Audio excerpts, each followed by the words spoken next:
We are flooded with more content, more platforms, and certainly more data than ever before. There's been a lot of talk about AI, about data, about algorithms. Today won't just be about algorithms. It'll be about the magic behind really damn good marketing. We're looking at the campaigns that didn't just win impressions, but they also won a place in culture. I first want to introduce my group of esteemed panelists. Natalia Ball, Chief Growth Officer, Mars Pet Nutrition. Sorry, actually, I'm going to do it starting from here, and we're going to go our way down. So I'm going to reverse this. Laura Jones, CMO of Instacart. Tati Lindenberg, CMO of Unilever Home Care. Zena Arnold, CMO of Sephora US. And Natalia Ball, Chief Growth Officer, Mars Pet Nutrition. Thank you so much for joining us. All right. To kick things off, I want to go backward before we go forward. You all are running multi-billion-dollar brands. Before you were running multi-billion-dollar brands, you were just like the rest of us. You were consumers. What's one ad, one campaign from your childhood that you still remember today, and what makes it memorable? Let's take a walk down memory lane. Okay, well, I'm a child of the kind of late 80s, early 90s, so I think Got Milk was kind of the iconic campaign of my childhood, and I think it's the first time I really paid attention to advertising, because I think what it did is really connected this product that, you know, lives in all of our fridge that we didn't even think about to culture and made it relevant, and I think it kind of sparked for me this idea that ads were a way to play in culture, and that they would shape memory and shape behavior. And of course, the insight of nothing being a substitution for milk was kind of the iconic example of insights-driven marketing. So I think that was a big one for me. And you have strong bones now. I hope so. I really hope so. Well, in my case, it's a campaign that suddenly became controversial. The now infamous Coca-Cola Christmas ad. AI now, but it was not. And the reason being that, one, my father used to distribute Coca-Cola in the countryside of Brazil. So it was a brand that was very close to my home. But also because being Brazilian, I was fascinated by the idea that over Christmas you would have like polar bears. For the record, over Christmas in Brazil is like 35 degrees. So this is Christmas. So I was fascinated by the entire world of like Coca-Cola and the winter and Christmas. And of course, I've been living with that for a few years. And now I love the fact that it became controversial. And for the Americans, it's 35 degrees Celsius, not Fahrenheit. Sorry, yes.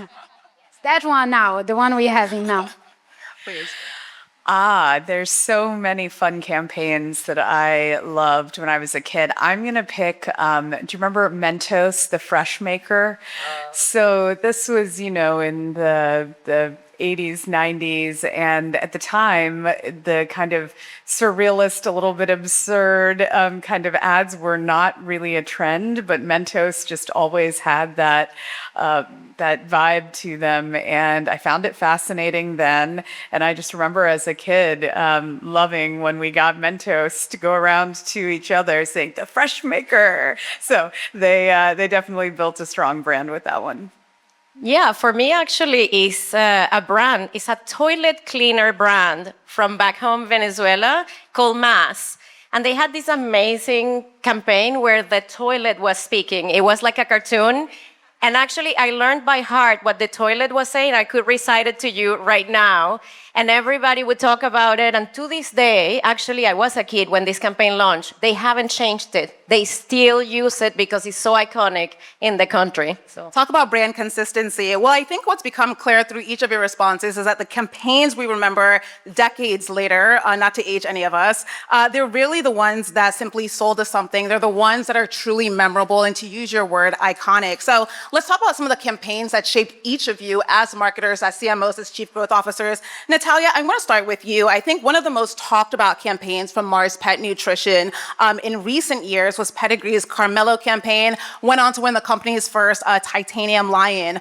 First of all, for those who aren't familiar with this, kind of give us a little synopsis of that campaign. What insights sparked it, and why do you think it resonated so deeply with your target audience? Yeah, I mean, this campaign is so close to my heart from the very beginning. But basically, Caramelos are mixed breed dogs in Brazil. also in Mexico, by the way. And they Controversial. I know, very controversial. Now they're fighting over where caramelos are from. And these dogs are beloved in Brazil. They are icons, and they are used in culture everywhere. But we discovered that they were 90% less likely to get adopted than breed dogs. And we felt that was an injustice. And Pedigree is a brand that has been advocating for adoption for over 20 years. And so we said, if what caramelos are missing to get adopted is a pedigree, who better to give them it than Pedigree? And so we created this campaign to give caramelos everything breed dogs have: a kennel club, a breed, a dog show. And the way we launched it was by partnering with an influencer who tried to register her caramelo dog in a dog show and got rejected. And then she was outraged, everybody was outraged, this made the news, and then Pedigree came in and said, don't worry, we got you, we're gonna give them a breed if that's what is required. So this campaign has been tremendously effective, which is, I think, the most important word. Won the Titanium last year, first one for us at Mars. This year is already in 10 shortlists, but the one that I am more excited about is creative effectiveness. Because before we did this campaign, Pedigree was declining in the country, and actually it was losing relevance to local competitors. And by adopting this very local breed of caramelo and championing the underdog, Pedigree actually completely turned around and is now growing strong double-digit for the past year. So, yeah. You said that you were very intentional about saying that this campaign was quote-unquote effective. Ideas like this, in hindsight, they seem very obvious. Was there any internal resistance or skepticism, at least at the outset? And what did those conversations look like, getting everyone on board? Well, with this campaign in particular, this was a result of a program that I initiated to drive creative excellence in the company. And so one of the things that we put in place was a creative council where we would bring agencies from all over the world to present best-in-class creativity on the key briefs that we have. And this idea got presented to me and the senior leaders of the marketing community. And because of that, it got very quick buy-in from the senior leaders. And so I decided I wanted to do it. I wanted to fund it. I fell in love with it from the very beginning. Now, I think the risk was, once it got to the market and to execution, is how do you manage the media mix? This was not a media-heavy campaign because it was influencer-based, experience-based, but you still need to invest. I invested in the agency. They needed to invest in the media mix. And how do you manage it versus talking about the food, talking about the benefits, talking about the functionality? But eventually, we were able to have conversations to say, you either go big or we don't do it. We're not going to do it half pregnant. This is such a good idea that we have to go all the way. And eventually, everybody got behind this. It created a lot of pride, actually, not only for the brand, for everyone in the company. And we went so far beyond what we could have done. We did DNA tests on caramelos. We do every idea. We changed our packs to put caramelos on our packs because actually our packs only had pedigree dogs. Our fault. We recognize it. We change our packs to put caramelos. We're launching innovation that is Brazilian innovation. Like, we have gone all the way. And that's really what has made this successful. One more quick follow-up for you before I turn to the rest of the panelists. You talk about creativity as a growth driver. Again, you said it was effective. What does that business case look like? What was the win for Mars Pet Nutrition? Yeah, we partner actually with Cannes Lions as well as with Omnicon to gather data of the role of creative effectiveness or creative excellence in driving growth. And there have been a lot of studies that have proven that actually creative excellence is the biggest driver that you can control to drive growth. There are a lot of drivers out there, but are not controllable. This one you can control. And that's one of the things that we have used to sell people behind the Creative Excellence program that we have put in place, including training, including the council that I was talking about, including funding of fantastic ideas. But it was basically proven that this is the best lever to drive growth. Absolutely. Well, let's turn over to you, Laura, because you've been at Instacart for some 5 years, who's counted? And you've taken Instacart from an engine of pure performance marketing to a brand that has now run consecutive Super Bowl campaigns in just about 4 or 5 years. How did you make that case internally? And talk to us about the ROI in that regard.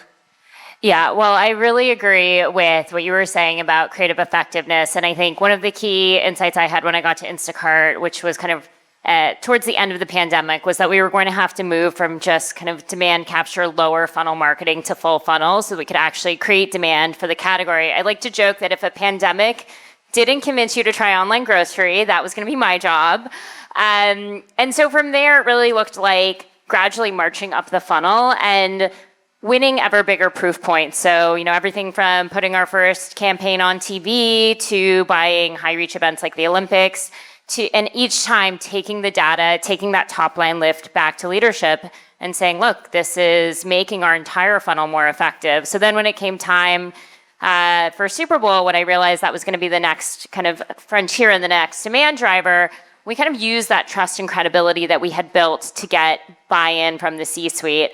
And then it's just kind of a blank sheet of paper once you have that. And it's a question of what do you do with that? Because if you're going to go to the Super Bowl, you really have to go big or go home. So, I think that kind of came to the moment of creative effectiveness. And we actually also did the Cannes Lion creative effectiveness training. And I think that's part of what really unlocked for us the boldness to go out. In our first year, we did a campaign called We're Here, and we basically took all the brand mascots of kind of the classic CPG brands, everyone from the Jolly Green Giant to the Heinz Wiener Dogs to Chester Cheeto, and kind of set them on like an epic Avenger-style mission to deliver some groceries to a family.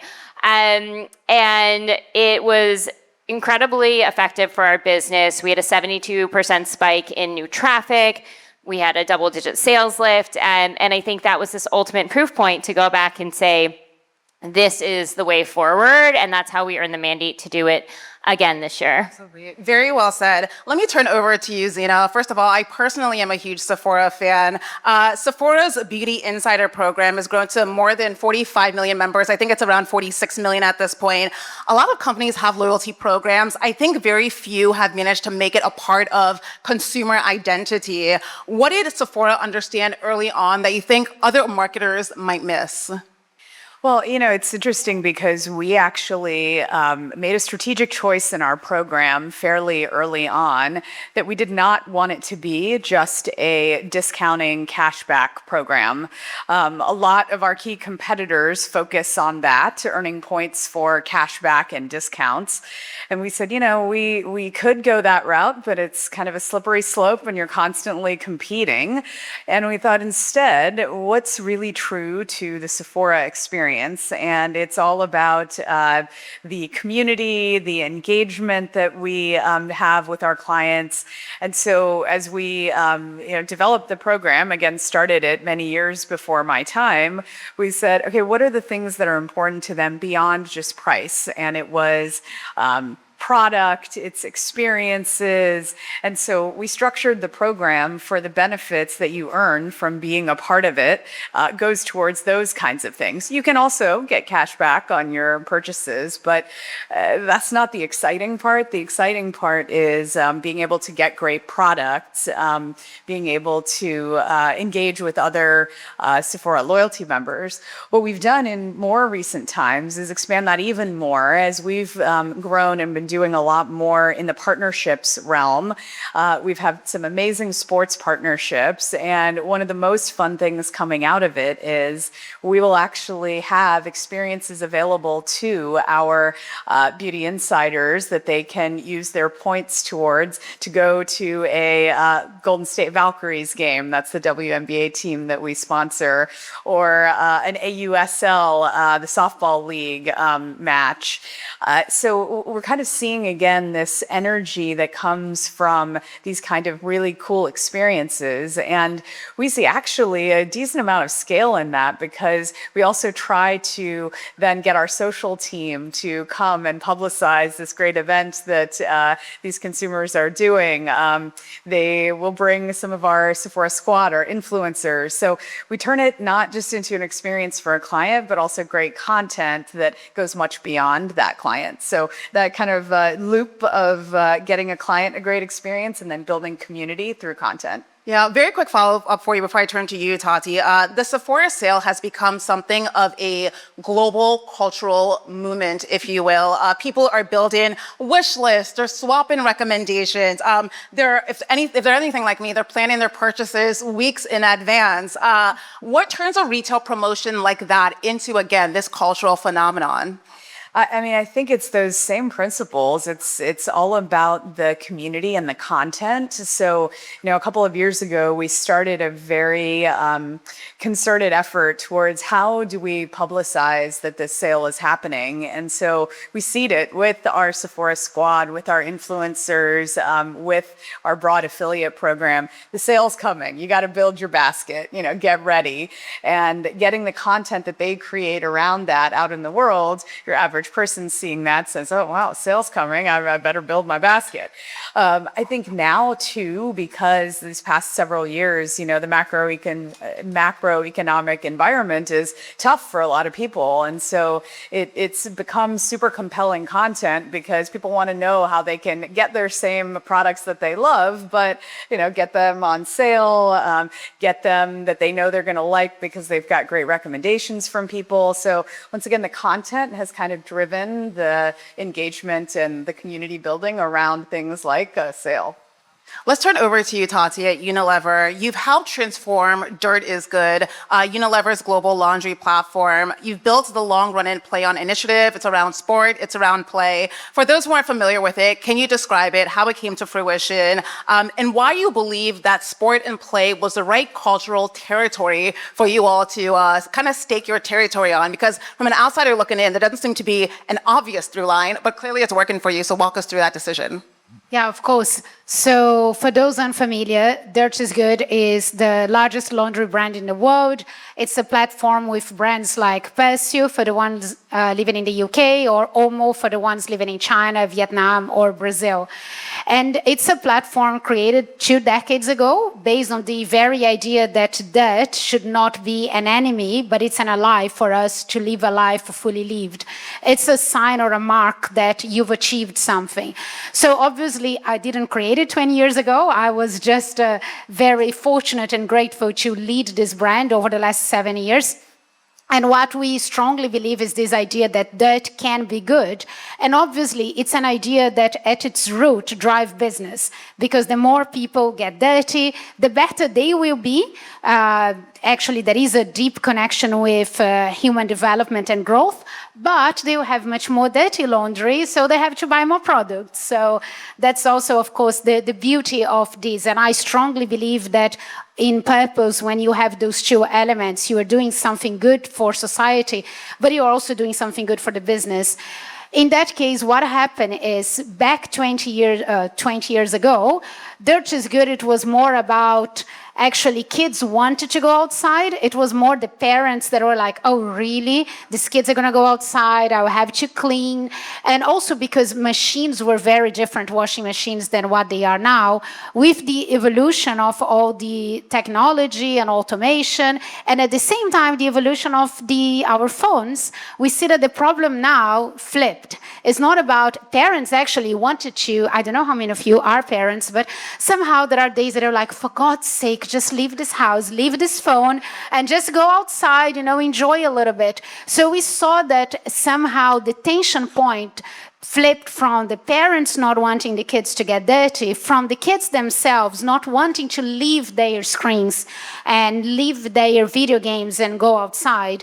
So we then wanted to still keep the consistency of Dirt is Good, but do it in a way that we could move society away, move society from this idea of the soulless life that we are living now. And we realized that the best way of doing so was via sport. Because if you tell, again, a child, oh, let's just go around and walk in a garden, they will say, absolutely not. But when you associate that to sport, be it football, basketball, whatever type of sport, then we see that we are actually encouraging kids to go outside. Absolutely. So it's also a bit of a philanthropic effort, getting the kids outside and kind of doing it on behalf of the parents, if you will. It's a win-win for everyone involved. True. Question for all of you. I mean, when you're evaluating a cultural opportunity, whether whether it is sports, entertainment, maybe a viral social media movement, a TikTok movement, what convinces you that it's likely to create lasting value for the brand rather than just a short-term attention win? Maybe Laura, you can kick things off. Yeah, I think it's really about knowing your audience and being authentic to them. So our audience, for example, skews heavily female. And so we were thinking about getting into our first ever sports partnership, and similar to Zena, ended up choosing a WNBA team. And I think for us, that felt really meaningful because our customers are female, our shoppers also skew female. And we partnered with the Toronto Tempo because Canada is actually kind of where our founder and CEO are from, and kind of a home market in some ways. And so I think just realizing that, you know, if you go for the most obvious mainstream thing, you're going to be in there with all the other brands competing for share of voice. And it's really at that point just an arms race of who has the bigger budget. But if you understand your customer, you think about what markets are strategic, what they actually care about, and tap into that organic excitement, then you can create a whole movement around that. And so it's not just about then the partnership, it's about how do you activate, how do you create interesting experiences. So we're delivering the game ball and Instacart bags. We have some fun, arcade style basketball games with produce themed balls, which I'm pretty excited about, shooting a watermelon. But I think those are the things that feel memorable and authentic. And I think that's ultimately what gets people excited and helps them remember your brand in those moments of need. Anyone want to add to that? Yeah, just because we are in a similar spot, you know, I think we look definitely for our audience. We look for authentic opportunities, but the values alignment. I'd say the most important thing we've found though is partners who are willing to think outside the box and do interesting things. And so, you know, the WNBA as a not new but definitely fast-growing league. I mentioned the softball league. They were so excited to partner with us on the things that we could do for fans and for players. And beauty is an essential part of how people and athletes express themselves. And so it was just a really good fit where they were willing to make content with us. They were willing to do fun activations. At our Valkyries game, they actually have a Sephora parachute drop where they drop little Sephora bags with gift cards in them. And I was terrified that there was going to be some brawls breaking out because everyone was after those bags.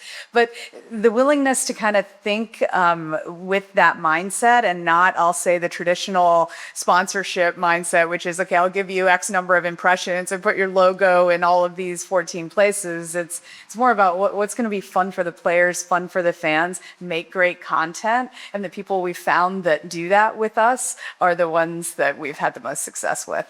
Tati, you look like you wanted to add to that. I would add that on top of everything that you both said, I think there is an element of the category tension. So because otherwise my concern is sports is obviously a big territory now, and we have so many brands that are having like sports partnerships. So what we've decided to do in the context of Dirt is Good, because it's a laundry brand, primarily is about stain removal. So every time we have a campaign or a sport partnership, it has to be associated to a dirt. So to give a very clear example, last year we have been partnering with the Arsenal team and the Arsenal women's team. And last year we created this campaign, actually co-created with the Arsenal women's team about period stains. But it was period stains in the context of sport and how that is actually stopping girls from playing at a very early stage. We see that they stop and they drop out of sports when they start having their period.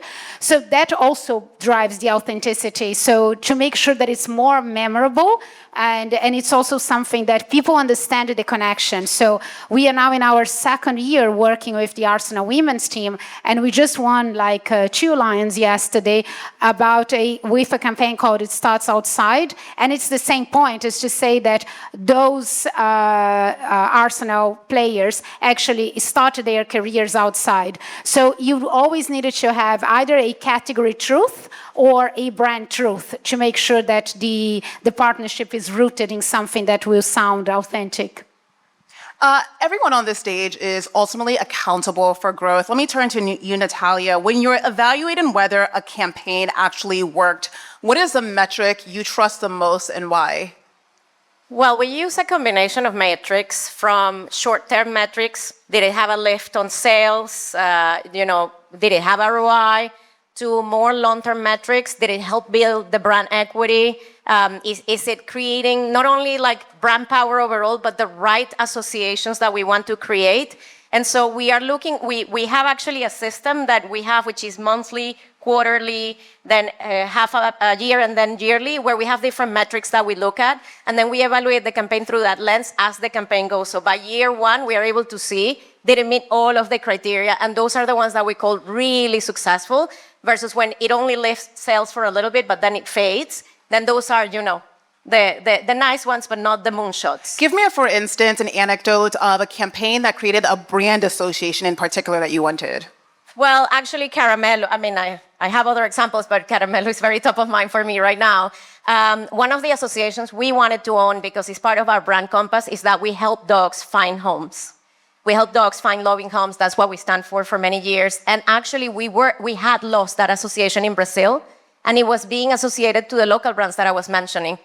Now you can ask any Brazilian, Pedigree is the brand that helps dogs find loving homes, and that was very important for us. As we run up on time, let's end with a final question that looks to the future, lightning round for each of you. A piece of advice you'd give to this next generation of marketers, especially as this function is fast evolving. We're seeing tectonic shifts, certainly within this function. What's a piece of advice for next-gen marketers who want to create work that people will remember 5 years from now, 10 years from now, even decades from now? Perhaps we'll start with you, Laura, and we'll go all the way down.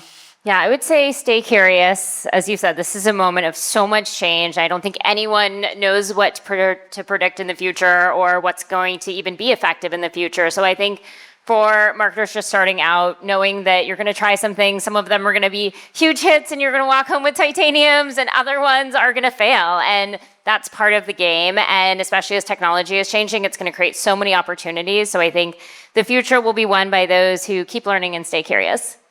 So I would add that it's a lot about keep your conviction. My key concern with the future generation of marketers is the very fact that with AI, people tend to surrender to whatever is given to them. And I think for me, the key point is how you keep your conviction and your set of beliefs, that you know what you need to do for a brand or the business, and you go with it and you use AI, any sort of tool, to inform you, but not to take decisions for you. I would say keep focus on your client, your customer, your consumer.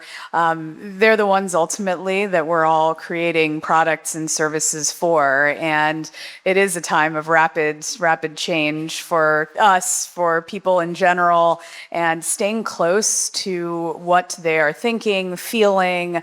At the end of the day, despite all that AI will bring to us, ultimately we are still making and selling things to real people, at least today. So the kind of keeping them at the center of everything that you do, staying close to them, keeping and using different data sources to do that, but ultimately know that there's always a person behind the data that you're looking for when you're in brands like ours targeting consumers. So just make sure to stay close to that. Yeah, wrap it up for us, Natalia. Well, my fellow colleagues cover a lot of ground actually there, but I would add maybe two things. The first one, I would say, build the strongest possible relationship with your agency partners. The more they know your brand, the more they will deliver outstanding work, and we are very lucky to have the best possible partners in the business. And then the last one, I would say, don't be afraid to take risks. No risk, no big reward. And that's what we have seen with the fantastic work that is being awarded. All of them took some level of risk, and that's what gets rewarded. Perfect closing salvo. Laura, Tati, Zena, Natalia, thank you for such a robust and thought-provoking conversation. Thank you. Thank you.